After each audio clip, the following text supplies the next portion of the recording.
Hello বন্ধুরা, সবাই কেমন আছেন? আশা করি সবাই সুস্থ আছেন, ভালো আছেন। তো বন্ধুরা, চলে আসলাম দারুণ একটা ভিডিও নিয়ে আপনাদের সামনে। এই ভিডিওটার মাধ্যম দিয়ে শিখতে পারবেন কিভাবে ফ্যাট লস করা যায়, কিভাবে ওয়েট লস করা যায়। তো বন্ধুরা, ভিডিওটা ভালো লাগলে সম্পূর্ণ ভিডিওটা দেখবেন আর চ্যানেলটা সাবস্ক্রাইব করতে ভুলবেন না। তো বন্ধুরা দেখেন, আমরা দৈনন্দিন জীবনে অনেক ভুল করে থাকি। সেই ভুলগুলো হচ্ছে খাদ্য খাবারের ভিতর দিয়ে আমাদের যে ফ্যাটগুলো জমে, এই ফ্যাটগুলো হয় কিন্তু আমাদের খাদ্য খাবারের ভিতর দিয়ে। তো এই ফ্যাটগুলো লস করতে গেলে আমাদের কি করতে হবে? আমাদের ফ্যাট লস করতে গেলে একমাত্র কিন্তু এক্সারসাইজ না, আমাদের খাদ্য খাবারের দিকেও কিন্তু ফোকাস রাখতে হবে। তো এমনই এক্সারসাইজ আমি দেখাবো, যে এক্সারসাইজগুলো কিন্তু আপনি যদি অফিসে যান, অফিসে বসেও করতে পারবেন, কিংবা অফিস থেকে বাসায় ফিরেও করতে পারবেন। যে কোনো কর্মস্থলে কিন্তু আপনি এক্সারসাইজগুলো করে নিতে পারবেন, কারণ আমাদের সবাই কিন্তু জিমে যাওয়ার সময় নাই। তো বন্ধুরা দেখেন, এখানে যে এক্সারসাইজগুলো দেখাচ্ছি আমি, এই এক্সারসাইজগুলো কিন্তু খুবই সিম্পল এক্সারসাইজ, কিন্তু কার্যকারিতা অনেক বেশি। এই এক্সারসাইজগুলো যদি অনলি আপনি 15 দিন ট্রাই করতে পারেন, তা 15 দিনে কিন্তু বিশাল একটা ডিফারেন্স আপনি দেখতে পারবেন আপনার শরীরে।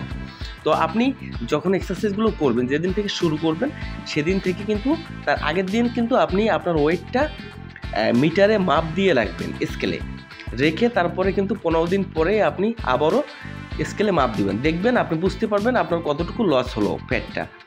তো বন্ধুরা দেখেন, এখানে একটা বেস্ট এক্সারসাইজ প্লাঙ্ক। তো এই প্লাঙ্ক এক্সারসাইজের ভিতর দিয়ে কিন্তু শুধু যে ফ্যাট লস হবে এমন কিছু না।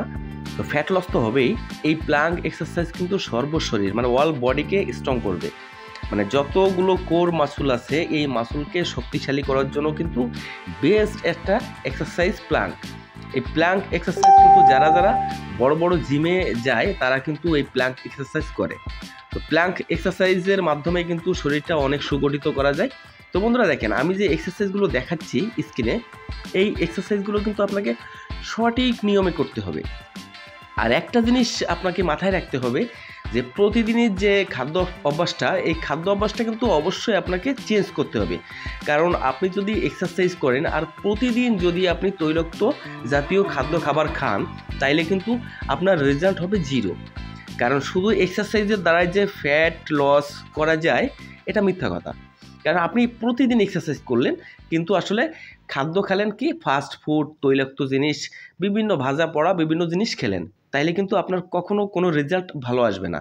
তো বন্ধুরা দেখেন, এই যে এক্সারসাইজটা করে, জাম্পিং করে যে এক্সারসাইজটা করছি, এই এক্সারসাইজটা কিন্তু আরও অনেক সুন্দর। এই এক্সারসাইজের মাধ্যমে কিন্তু আপনার পেটের লোয়ার পার্ট যে এক্সারসাইজ আছে, মানে লোয়ার পার্ট যে মাসলগুলো আছে, এগুলো ফ্যাট লস করা যায়। তো বন্ধুরা দেখেন, আরও সুন্দর একটা এক্সারসাইজ।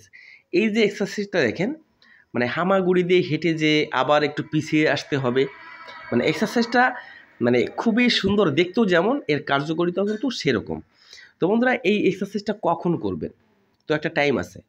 তো দেখেন, আমি বলি, আপনি খাওয়ার 1 ঘন্টা পরে করতে পারেন, যে কোনো সময় আপনি এই এক্সারসাইজটা করতে পারবেন। তবে যদি আপনি খেয়ে থাকেন, খাওয়ার কমসে কম 1 থেকে 1.5 ঘন্টার পরে গিয়ে আপনাকে এই এক্সারসাইজগুলো করতে হবে। তা না হলে কিন্তু আপনার সমস্যা হতে পারে, আপনি ভরা পেটে এক্সারসাইজ করবেন না। তো বন্ধুরা, এই পর্যন্ত ভিডিওটা। ভালো থাকবেন, সুস্থ থাকবেন সবাই।